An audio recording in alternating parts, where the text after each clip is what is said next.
இறைவணக்கம் Jefferson அவர்கள் அனைவரும் எழுந்து நிற்குமாறு கேட்டுக்கொள்கிறோம்.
நமது அருட்சாதகர்கள் இருவருக்கும் இந்த தொண்டினை மில்டன் அவர்கள் அனுபவிப்பார்கள்.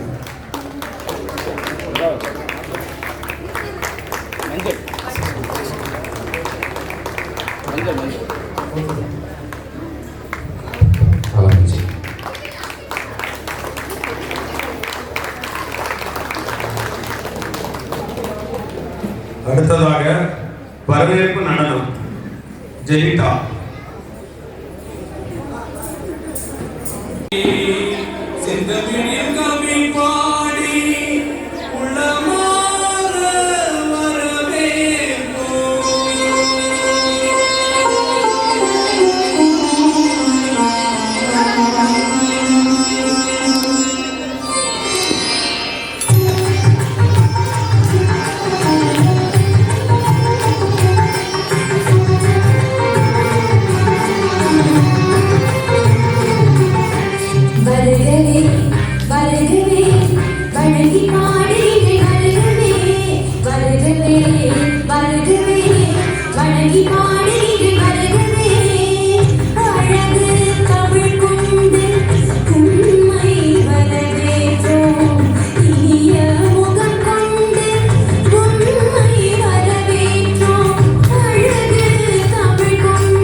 மிகவும் சிறப்பாக வரவேற்பு நடனமாடிய நமது குழந்தை ஜீட்டா அவர்களுக்கு வாழ்த்துக்கள். அடுத்ததாக பாடல் திருமதி ரமணா அவர்கள்.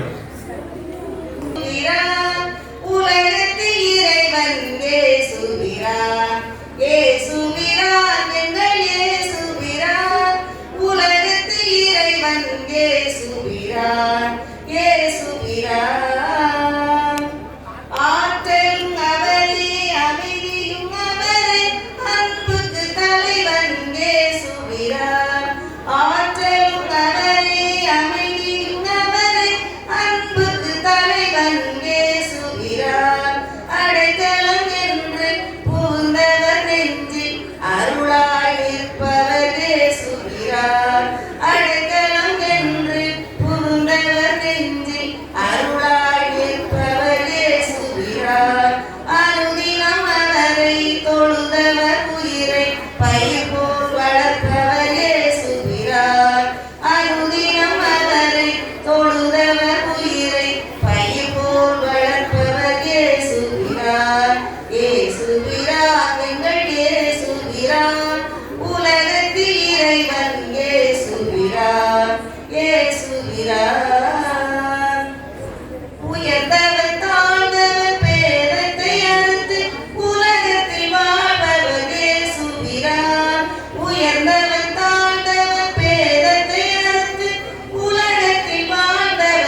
மாணிக்க உலகில் மனிதனாய் தோன்றி மக்களை காப்பவர் இயேசுபிரான். இயேசுபிரான் எங்கள் இயேசுபிரான், உலகத்தில் இறைவன் இயேசுபிரான். இயேசுபிரான் எங்கள் இயேசுபிரான், உலகத்தில் இறைவன் இயேசுபிரான். இயேசுபிரான்.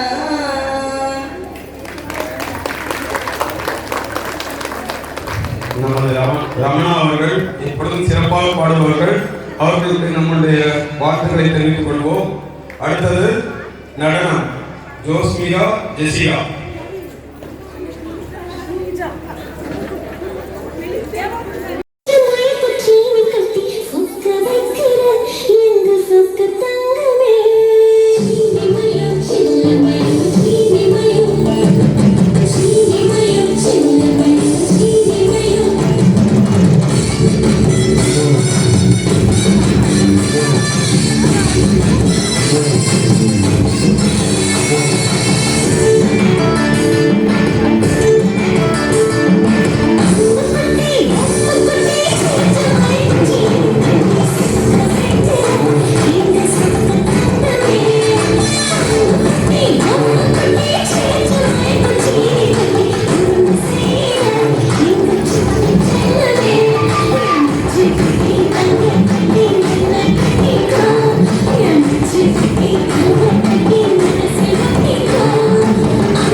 அவர்களுக்கும் நல்லா இருக்கும். அடுத்ததாக நாடகம் பிரிஜிலால் அண்ட் டீம், அதற்கு அடுத்தது நடனம் தஸ்வின் அண்ட் டீம்.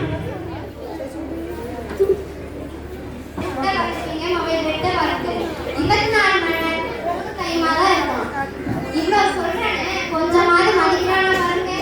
டேய் டேய் எந்திரிடா. எவன்டா இது? உங்க அப்பன்டா. எத்தனை தடவை சொல்லிருக்கேன் வாங்கிட்டு வரதுல வாட்ஸ்அப்ல வாங்க. உனக்கு நைட் டிஃபன் டைம்க்கு வாட்ஸ்அப்ல வருமா? ஆமா வாட்ஸ்அப்ல வா. பூரி வேணுமா தோசை வேணுமா வாட்ஸ்அப்ல போடு. நான் ரிப்ளை பண்றேன், நீ வந்து சப்ளை பண்ணு. Hi three D. யாரா அது? வெள்ளக்காரமா இருக்கான். ஆமாப்பா, அமெரிக்கா ஃப்ரெண்ட். பேர் என்னது? 3D பா. உன்னை நினைச்சி 2 நாளா சாப்பிடாம இருக்கேன்டா டேடி. என்னைக்காவது என்னை பார்த்து சாப்பிடுறியான்னு கேட்டிருக்கியா? உன்னை பேசும்போது என் ஃபேஸை பார்த்து பேசுறா, ஏன்டா ஃபேஸ்புக்கை பார்த்து பேசுற? நீயும் ஃபேஸ்புக்கில் வா, ரெக்வெஸ்ட் கொடு, அக்செப்ட் பண்ணிக்கிறேன், பேசிக்கலாம். உன்னை தரத்தலையா பெற்றதுக்கு உன் அம்மா வயிற்றுல இருக்கும்போது வசதி கொடுத்துருப்பேன். அப்படியா? சரிப்பா. பிள்ளையா செத்துருக்கலாம். ஏன் பண்ணீங்க சாப்பிடுங்க? ப்ளூ வெயில் கேம் விளையாடுங்க, அவங்க உங்களை கொண்டுருவாங்க. வீட்டில் இருந்து ஃபோனை பார்த்துட்டு இருக்கேன். வெளிச்சத்தில் வாழ்றவங்க இருட்டை பார்த்து போயிருப்பான். நானா இருட்டிலே வாழ்ற வேண்டாம். தாமா செல்வெடு பாரு டாக்குமெண்ட்ஸ் பா. ஹலோ ஜெமினா, சார்ஜர் வச்சிருக்கியா? செல்போன் மறக்காம போயேம்மா. அனிஷா, சார்ஜர் இப்பவே என் கையில போட்டுறாரு. அனிஷா, சார்ஜர் வச்சிருக்கியா? வா வெளியே போவோம். எங்க பாங்க போன சார்ஜர் இருக்குமா? இருக்கு. சரி அப்ப நான் வரேன். சொல்லுங்க, யாரு? செல்போன் மறக்காம போயேம்மா. ஆமா, நீங்க போன்ல பேசுனேன். ஓ, அது நீங்க தானா? சரி சரி. ஆமா, ஃபர்ஸ்ட் போன் வச்சிருக்கீங்களா? ஆமா. போன்ல வைக்க கூடாது, அது போல குப்பையில போடுவாங்க. எதுக்கு? போன நீங்க குப்பையில போடலன்னா ஒரு நாள் நீங்களே குப்பைக்கு போயிடுவீங்க.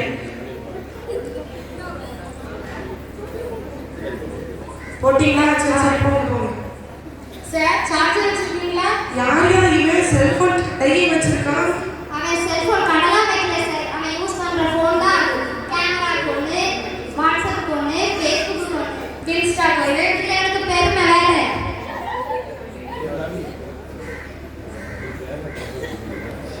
நானா கரண்ட் இல்லாம பித்து பிடிச்ச மாதிரி அலையறான் சார். எனக்கு இருக்கிறது ஒரே பையன் சார். ஆமா, இப்ப வந்து சொல்றது அன்பை காட்டி வளர்றேன்னா போனை காட்டி வளர்க்குறது. பின்ன பிள்ளைங்க இப்படித்தானே இருக்கும். சரி சரி, நீங்க போங்க, நான் பாத்துக்கிறேன். கால் பண்ணி சொல்லுங்க சார். எப்பவும் கால் தான் பண்ணணுமா? நேர்ல வர மாட்டீங்களா? உங்களுக்கு தெரியவே முடியாது. போங்க போங்க. அம்மா, நீ போன தூரம் போட்டுட்டியா எப்படி? இன்னும் அவன் பைக்ல சார் எல்லாத்தையுமே நான் தான் வச்சிருக்கேன். போய் முதல்ல தூரம் குப்பையில போட்டுட்டு வா. போட மாட்டேன் சார். ஏன் போட மாட்டீங்க? போய் போட்டு வாங்க. போன் இல்லாம என்னால இருக்கவே முடியாது சார். அப்படி இருந்துதான் ஆகணும். போய் முதல்ல போட்டுட்டு வாங்க, அப்பதான் உள்ள விடுவேன்.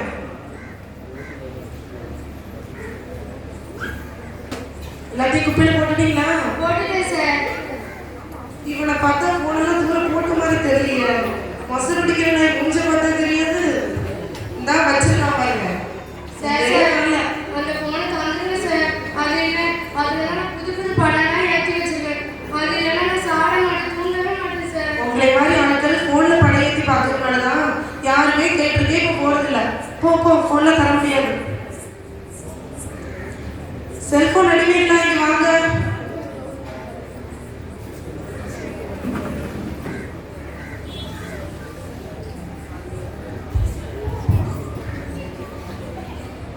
யார் சார் இவங்கெல்லாம்? இவங்க தான் செல்போன் அடிமைகள். போன் யூஸ் பண்ணி பைத்தியமாகவே ஆயிட்டாங்க. நான் வேணா இவங்ககிட்ட பேசி பார்க்கட்டா? பேசி பாரு. Hello boss. Hello boss. நல்லா இருக்கீங்க. நீங்க எப்படி இருக்கீங்க? அவன்கிட்ட போய் பேசிட்டு இருக்க. அவனே ஹெட்போன் மாட்டி மாட்டி காதுல யாரோ பேசுறான்னு நினைச்சு பைத்தியமாவே ஆயிட்டான். நீ அவன்கிட்ட போய் பேசிட்டு இருக்க. Hello boss. நல்லா இருக்கீங்க. நீங்க எப்படி இருக்கீங்க? உங்களால திருத்தவே முடியாது. அவன் தான் பைத்தியம்னு சொல்றேன்ல. அனைவருக்கும் வணக்கம். ஹீரோனி தொப்பை, ஹீரோக்கு சட்டை, அந்த படம் வர குப்பை, இதை பார்க்க நீ தேட்டர் வாசல போய் நிற்ப. இந்த படத்தை ரூம்ல உட்காந்துருந்து விமர்சனம் பண்ணதுனாலதான் கோடிக்கணக்கில் படம் எடுக்கிறவனுக்கு உழைக்கவே முடியாம போகுது. சார்ஜர் இருக்கா சார்? வாங்க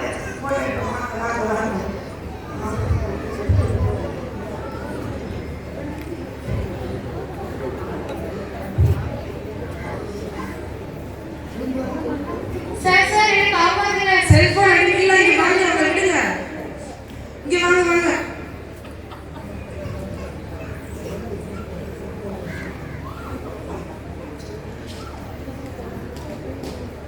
சார் சார் இது யாரு?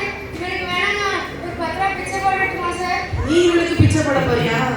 அவன் ஐடி கம்பெனில 1 லட்சம் சம்பாத்தியம் வாங்குறவன். அவன் போட போஸ்டுக்கு யாரெல்லாம் லைக் போடுறாங்களோ அவங்களுக்கு காசு கொடுத்து கொடுத்து கிடைச்ச பிச்சைக்காரனாவே ஆயிட்டான். நீ வேணா 4 லைக் போட்டேன்னு சொல்லி பாரு. சார் உங்க போட்டோக்கு நான் 4 லைக் போட்டேன் சார். லைக் போட்டியப்ப மகரா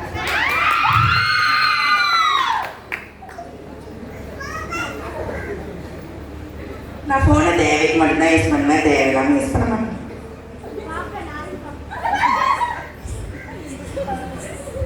வைஃபை தேவையில்லை, லைஃப் தான் தேவை. போனை தேவையில்லாம யூஸ் பண்ணாதீங்க. சார் இனிமே நான் போனை யூஸ் பண்ணவே மாட்டேன் சார். போனை யூஸ் பண்ணாதீங்கன்னு சொல்லல, போன் உங்களை யூஸ் பார்த்துக்கோன்னு தான் சொல்றோம். மக்களே எல்லாரும் போனை பார்த்து யூஸ் பண்ணுங்க. நன்றி, வணக்கம். செல்போன்கள் நமது வாழ்க்கைக்கு மிகவும் இன்றியமையாத ஒன்று தான். ஆனால் செல்போனே வாழ்க்கை கிடையாது. அதை நமது யூஸிற்காக மட்டும் வைத்துவிட்டு அனாவசியமாக வேறு எதுக்கும் செயல்படுத்தக்கூடாது என்று அழகாக சொல்லி அதற்கு அடிக்டாகி நிறைய இளைஞர்கள் கேம் அப்புறம் அதை வைத்து பணத்தை வைத்து விளையாடுவது இப்படி நிறைய பண்ணுறாங்க. இது எல்லாத்துக்குமே காரணம் செல்போன் தான். நமது செல்போனை நமது நல்ல வாழ்க்கைக்காக உபயோகப்படுத்தவும் என்று சொன்ன நமது பிரிஜிலா டீம் அவர்களுக்கு வாழ்த்துக்களை தெரிவித்துக் கொள்வோம். அடுத்தது நடனம் தஸ்வின் டீம், அடுத்ததாக பாடல் ராபின் டீம்.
மிகவும் சிறப்பாக நடனம் ஆடினார்கள்.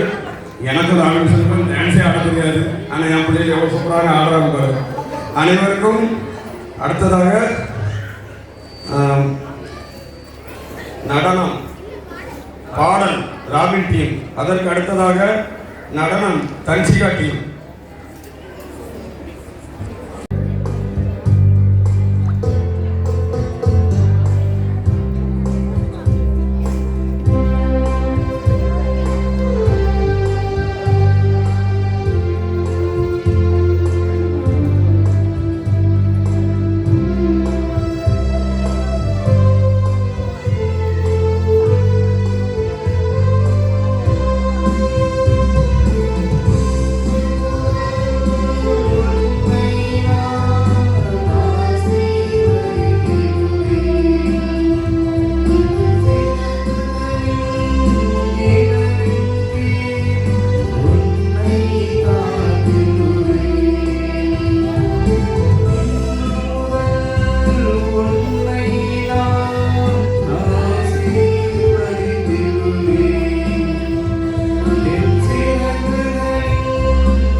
பாடல் பாடுவதை பற்றி சொல்ல வேண்டிய தேவையில்லை.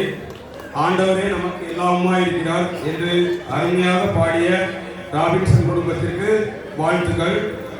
அடுத்ததாக நடனம் தன்சிகான் டீம். அதற்கு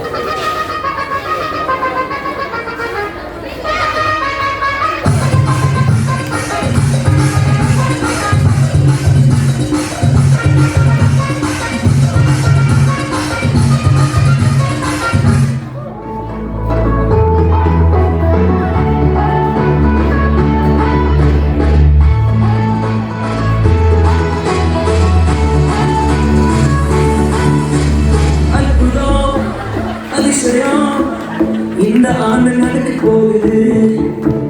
அற்புதம் அதிசயம் இந்த ஆண்டு நடக்க போகுது. கவலைப்படாத கவலைப்படாத கவலைப்படாத கவலைப்படாத. அற்புதங்கள் புரிய போகுது. அற்புதங்கள் புரிய போகுது. சூப்பர் நேச்சுரல் ஆண்டு. இது சூப்பர் நேச்சுரல் ஆண்டு.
அருமையாக ஆடினார்கள். இந்த வயதிலும் அந்த சிறுவன் சூப்பராக ஆடினார். அவனுக்கு நமது வாழ்த்துக்களை தெரிவித்துக் கொள்ளும். நன்றாக கைத்தட்டுங்க. கைத்தட்டு சவுண்டே வரல. அடுத்ததாக நடனம் அமலப்பு மத சபையினர். அதற்கு அடுத்ததாக நமது பங்கு தந்தையின் சிறப்புரை.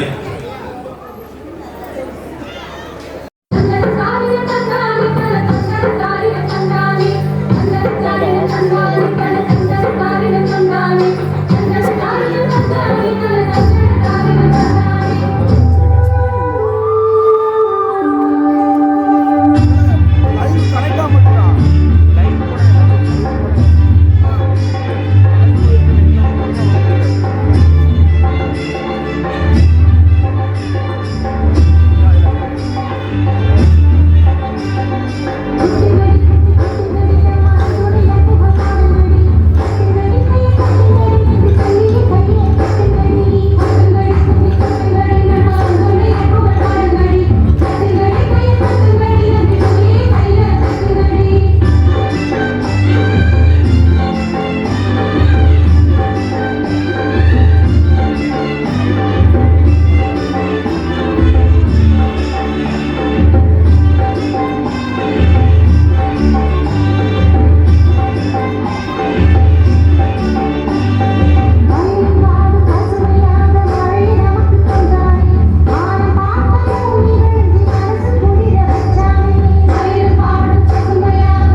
நமது அந்தோனியார் புகழ் பாடலை மிகவும் அழகாக கும்மியடித்து நடனமாடிய அனுசியா குழுவினர்களுக்கு வாழ்த்துக்களை தெரிவித்துக் கொள்கிறோம். அடுத்ததாக சிறப்புரை நமது அருட் சகோதரி அவர்கள்.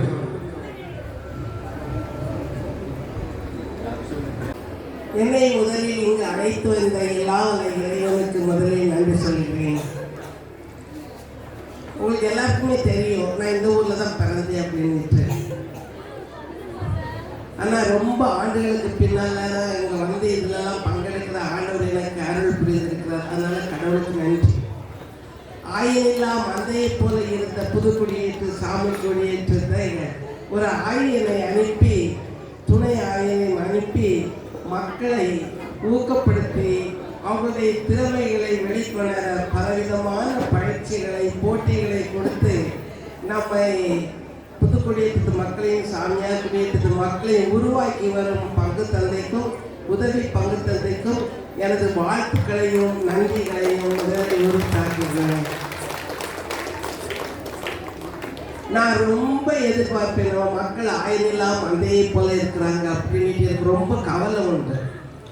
ஏன் அப்படின்னா எவ்வளவோ வளர்ச்சி உள்ள காலத்தில் நம்ம மக்கள் வந்து யாருமே கண்டுக்காம இருக்கிறாங்க. ஏன்னா பல பாதிப்புக்குள்ளானது இந்த புதுக்குடியேற்றத்தில் பல விதமான பாதிப்புக்குள்ளாகி படித்து ஜெயிச்சு வெளியில் வந்தாங்க. இப்போ உங்களை பார்க்குறப்போ எனக்கு ரொம்ப ரொம்ப ரொம்ப மகிழ்ச்சியாக இருக்குது. இதை பார்க்கணும்னு ரொம்ப ஆசைப்பட்டு என்னுடைய ஜபம் புதுக்குடியேற்ற மக்கள் ஜாதகம் சாமியார் குடியேற்ற மக்களுக்காக நான் ஜபம் ஏறெடுத்த ஜபம் கடவுளுக்கு தெரியும். ஏசப்பா புதுக்குடியேற்ற மக்களையும் சாமியார் குடியேற்ற மக்களும் ஆயினில்லா மந்தையை போல இருக்கிறாங்க. எவ்வளவோ வளர்ச்சி உள்ள நாட்களில் மக்கள் வந்து எவ்வாறு பின்தங்கி இருக்கிறாங்க. அந்த மக்களை ஆசீர்வதிங்களே. இந்த அப்பத்தை எடுத்து ஆடியே ஃபாதர் வந்து எலவேட் பண்ணி காட்டுவாங்கல்ல, அந்த நேரத்தில் நான் வேண்டுதலை வச்சுக்கிட்டே இருக்கிறேன் டெய்லி. அதனுடைய வளர்ச்சி நான் எப்படி பார்த்தேன் அப்படின்னா முதல்ல ஆண்டவரை ஸ்தாபனம் பண்ணி வச்சிருக்கேன். தீயில இருக்கிற ஸ்தாபனம் வந்து நம்ம கோயிலில் வச்சிருக்கிறது எல்லையெல்லாம் ஆயிடுச்சு. ஆண்டவருக்கு நன்றி சொல்கிறேன். அப்போ அப்படின்னா நம்மளை வந்து பாதுகாக்கிறதுக்கு இயேசு ஆண்டவர் நற்கரணை வழியில் நம்ம மத்தியில் இருக்கிறார். வீட்டுக்கு முன்னாடி இருக்கிறார். முந்தையெல்லாம் கோயிலுக்கு போனோம்னா அவ்வளோ தூரம் போனோம் இல்லையா? இப்போ நம்ம வீட்டு மத்தியிலேயே நம்ம மத்தியிலே இருக்கு. அதே எனக்கு ஒரு ஜெயம், ஜபத்துக்கு ஒரு வெற்றி கிடைச்சது மாதிரி. நீ எல்லாரும் சேர்ந்து ஆண்டவரை வரவேற்று கிளாப் பண்ணி கடவுளுக்கு நன்றி சொல்லுங்க. இந்த பெரிய கொடைகளுக்கு அருட்தந்தைகள் எத்தனையோ அருட்தந்தைகள் வந்தாங்க. நானும் அப்பப்போ வந்திருக்கிறேன் இடையில. ஆனால் இந்த இரு தந்தைகள் மாதிரி நீங்கள் பார்த்துருக்க மாட்டீங்கன்னு நான் நினைக்கிறேன். இல்லையா இல்லையா? ஆமாவா இல்லையா? சத்தமாக சொல்லுங்க. உங்களை பிள்ளைங்க பாட தெரியாமல் இருந்தாங்க. இப்போ என்ன அழகா பாடுறாங்க. என்ன அழகா பாடுறாங்க. இளைஞர்கள் எவ்வளவு திறமைசாலிங்க. அவங்களெல்லாம் மக்கடிச்சு இருந்த ஊர்ல இளைஞர்களை அப்படியே துணியோட வச்சிருக்கிறாங்க. உண்மையா இல்லையா? இன்றைக்கு இளைஞர்கள்லாம் பாடினப்ப எனக்கு ரொம்ப மகிழ்ச்சியா இருந்துச்சு. எவ்வளவு திறமை இருக்குது. யாரும் முன்னெடுக்கிறதுக்கு ஆள் இல்லை. ஆனா பங்குத்தந்தையும் உதவி பங்குத்தந்தையும் எவ்வளவோ முயற்சிகள் எடுத்து எனக்கு தம்பி அப்பப்போ வாட்ஸ்அப்பில் அனுப்பிவிடுவான். மக்கள் ஃபாதர் வந்து 2 பேரும் வீடுகளெல்லாம் சந்திக்கிறாங்க. மக்களை போய் ஒவ்வொரு நாள் வீடு வீடாக போய் சந்திக்கிறாங்க. இது புனித சூசைப்பர் சபையை இது மனமான தகப்பன் வாழ்க்கை ஆரம்பித்து வச்சுருக்கிறாங்க. ஃபாதர்ஸ் எல்லாத்துலேயும் முயற்சி எடுக்கிறாங்க. அப்படியே ரொம்ப நல்லா இருக்கும். கடவுளுக்கு நன்றி சொல்லிக்கிட்டே இருப்பேன். ஏசப்பா என்னுடைய ஜபத்தை நீங்கள் கேட்டுக்கிட்டே இருக்கிறீங்க அப்படின்ட்டு. ஏன்னா நாங்கள் நான் மட்டும்தான் இந்த நான் சாமியார் குடியேற்றத்தில் பிறந்தேன். ஆனால் வரி கொடுத்தது வந்து புதுக்குடியேற்றம். எங்கள் அப்பா உங்களுக்கு எல்லாருக்கும் தெரியும். தம்பி இங்கே உங்களோட இருக்கிறாங்க. ஏன்னா தம்பி வெளியிலே வரமாட்டேன் அப்படின்ட்டு இங்கேயே தங்கியிருக்கிறாங்க. தம்பி மட்டும் 2 அண்ணன் ஜோசப் அண்ணன் ஜார்ஜன் அவர் 2 பேரும் இறந்துட்டாங்க. அவங்களுடைய பிள்ளைங்க இருக்கிறாங்க. அவங்களுக்கு வரணும், இந்த இதில் பங்கெடுக்கணும், எங்கள் அப்பாவுடைய பேரை நாட்டணும் எனக்கு ஒரு ஆசை வேண்டிகிட்டு இருக்கிறேன். அதனால் உங்களெல்லாம் பார்த்து வளர்ச்சிகளை பார்த்து ரொம்ப ரொம்ப மகிழ்ச்சி. அதற்கு தகுந்த மாதிரி ஆண்டவர் வந்து நல்ல பங்குத்தன்மை உதவி பங்குத்தத்தை அனுப்பி உங்களை ஊக்கப்படுத்துறாங்க பார்த்தீங்களா? அது பெரிய பெரிய பெரிய கடவுளே கிருபை. இதுக்கு தான் நான் ஜெபிச்சுட்டே இருக்கிறேன், மக்கள் நல்லா இருக்கணும். ஏன்னா எந்த விதமான தொழில் இல்லை, எந்த விதமான பரம்பரத்தில் ஓலையை வச்சு செய்த அந்த வேலையும் இல்லை, எந்த விதமான ஒரு ஃபேக்ட்ரியோ எதுவே இல்லாத ஒரு பட்சத்தில் கடவுள் உங்களை எப்படி போஷித்து வருகிறார், எப்படி காப்பாற்றி வருகிறார் அப்படிங்கிறத பார்க்குறப்ப எனக்கு ரொம்ப ரொம்ப ரொம்ப மகிழ்ச்சி. கடவுளுக்கு நன்றி சொல்கிறேன். இன்னும் நீங்கள் நல்லா இருக்கணும். இதை மாதிரி இந்த பங்குத்தன்மை உதவி பங்குத்தன்மை ஆண்டவர் காலாகாலத்துக்கு இங்கே வைக்கணும். அப்படியே மாற்றி வேற பதம் சொன்னாங்க. இதை மாதிரி உள்ள மக்கள் மீது ஜாதி வேறுபாடு எதுவுமே இல்லாமல் மக்களை மக்களாக பார்த்து திறமைகளை மேற்கொண்டு உங்கள்கிட்ட இருக்க ஆண்டவர் கொடுத்த 10 தாளந்தாக உருவாக்க இதை மாதிரி பங்குத்தன்மை உதவி பங்குத்தன்மை இன்னும் வளரணும். இன்னும் சமுதாயத்தில் இன்னும் அதிகம் மக்களுக்கு பலன் அளிக்கணும்னு நான் ரொம்ப பாதத்துக்கு நன்றி சொல்லி அவர்களுக்காக ஜெபிக்கிறேன். இன்னும் இந்த மாதிரி ஆசீர்வாதம் உங்களுக்கு நிறைய கிடைக்கும். ரொம்ப மகிழ்ச்சி. சின்ன குழந்தைகளும் எவ்வளோ ஃபார்வர்டாக வந்து தைரியமாக ஆடுறாங்க. என் அழகான டான்ஸு, என் அழகான காமிக்கு. அப்போல்லாம் மக்களுக்கு எவ்வளவு திறமை இருக்குது பாருங்க, எவ்வளவு அறிவு இருக்குது. இதை பக்குவப்படுத்தணும், சேனலைஸ் பண்ணுவாங்கன்னு சொல்லுவாங்க. அப்படி செதறி கிடக்கிறத என்ன பண்ணணும், ஒருமுகப்படுத்தணும். இதை ஒருமுகப்படுத்துறதுக்கு தான் ஒரு ஆயுதம். இதற்கு தான் இந்த பங்குத்தந்தை ரொம்ப முயற்சி எடுக்கிறாங்க, உதவி பங்குத்தந்தை ரொம்ப முயற்சி எடுக்கிறாங்க. ரொம்ப பாராட்டுறேன். ரொம்ப சந்தோஷமாக இருக்குது, ரொம்ப மகிழ்ச்சியாக இருக்குது. எல்லாம் உள்ள கடவுளுக்கு இன்னும் நன்றி சொல்கிறேன். உங்களுக்காக நல்லா ஜெபிச்சுட்டே இருக்கிறேன். நான் ஜெபிப்பேன். இன்னும் நீங்கள் நல்லா வளரணும், குழந்தைகள் ஞானத்தில் அறிவில் வளரணும், பெற்றோர்கள் உடல்நலத்தில் வளரணும். நம்ம மக்களை உருவாக்குற பங்குத்தந்தைகள் இதை மாதிரி குருக்கள் உருவாக்கணும். அவர்களுக்காக நீங்கள் ஜெபிக்கணும். ஆனால் அவர்களோட நீங்கள் என்ன பண்ணணும், ஒத்துழைப்பு கொடுக்கணும். அவர்கள் எடுக்கிற முயற்சிக்கு நீங்கள் என்ன பண்ணணும், ஒத்துழைப்பு கொடுக்கணும். இல்லையா, ஏதோ வந்துட்டாங்க அப்படின்னு நீங்கள் நினைக்கணும். ஒத்துழைப்பு கொடுக்கணும். நமக்காக தான் ஃபாதர்ஸ் 2 பேர் வர்றாங்க. டெய்லி நம்ம திருப்பதி, நம்ம இந்த தெருவில், இந்த புதுக்குடியேற்றத்தில் டெய்லி திருப்பலி நடக்கும்போது எவ்வளோ பெரிய திரும்ப. அதனால எல்லாத்துக்கும் சேர்த்து நம்ம கடவுளுக்கு நன்றி சொல்லுவோமா? இயேசுவே நன்றி, இயேசுவே நன்றி, இயேசுவே நன்றி, மரியே வாழ்க. நல்லா சொல்லுங்க. என்ன, நான் ஒரே ஒரு வார்த்தை உங்களுக்கு சொல்லி தரட்டுமா? ஒன்னே ஒன்று சொல்லுங்க. இயேசு உங்களோட நற்கருணை இருக்கிறாரு. நீங்க எவ்வளவு விளையாடினாலும் எவ்வளவு வேலை செய்தாலும் ஒன்னே ஒன்று டெய்லி சொல்லுங்க, இயேசுவே. சொல்லுங்க எல்லாரும். என்னோடு தங்கும் தூய ஆவியே என்னை வழி நடத்தும். சொல்லுங்க, ஒன்ஸ் அகைன் சொல்லுங்க, தூய ஆவியே என்னை வழி நடத்தும். Once again.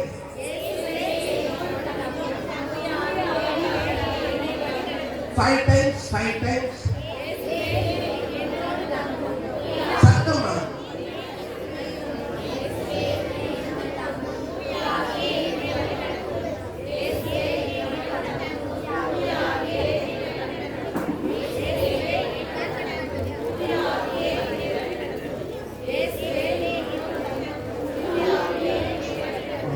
இதை நீங்களும் சொல்லணும். உங்க குழந்தைகளுக்கு கற்றுக் கொடுக்கணும். அப்பதான் ஏசு என்ன பண்ணுவாரு, நம்மளோட தங்குவாரு. அப்ப நம்மளை வழி நடத்துறது யாரு? அப்பனா பிள்ளைங்க வந்து எந்த விதமான தப்பு தவறுகள் வழியில நடத்தாம நம்மளை வந்து என்ன பண்ணுவாங்க, ஏசு நம்மளோட இருந்தா எந்த விதமான ஆபத்து நம்மளை அண்டாது.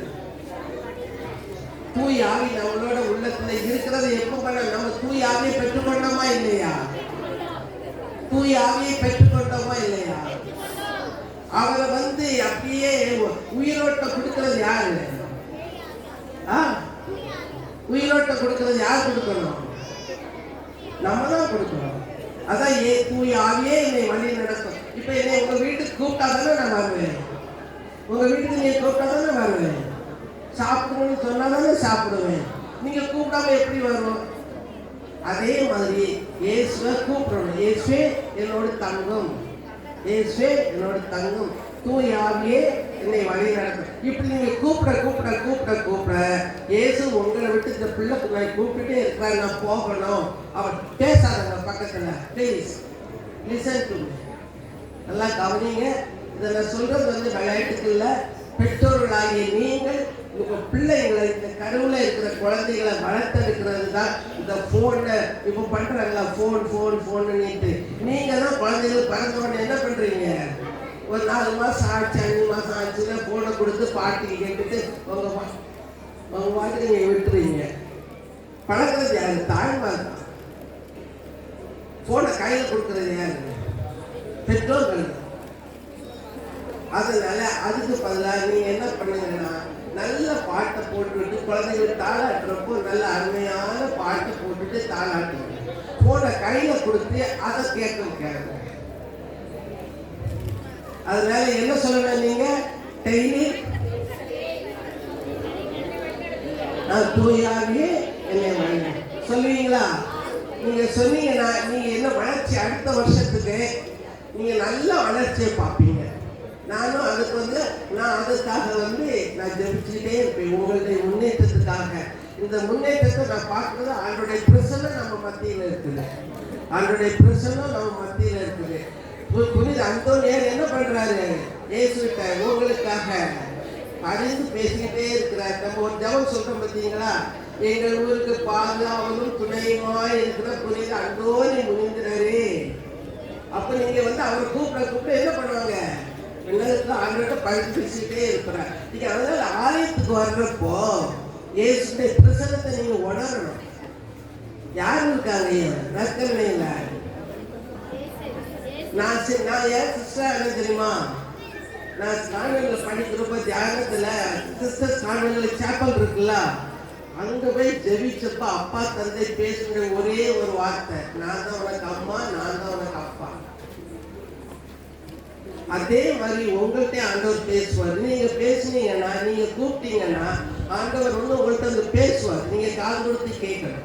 அதுக்கு என்ன பண்ணணும், நம்முடைய உள்ள வந்து என்னதான் இருக்கணும், தூய்மை. எப்படி நீங்க சொல்ல இயேசுவே என்னோடு தங்கும், இயேசுவே என்னோடு தங்கும், தூய ஆவியே என்னை வழி நடத்தும். நற்செய்தி வாசித்து டெய்லி பூசைக்கு போறீங்க, வார்த்தையை கேட்குறீங்க, அதன்படி நடக்கணும். ஏதோ சாமியார் பிரசங்கம் சொல்றாரு, வேற வழியே இல்லை அவருக்கு அப்படின்னு நீங்க நினைச்சீங்கன்னா ஆண்டவர் கொடுத்த கொடையை என்ன பண்றீங்க வீணடிக்க.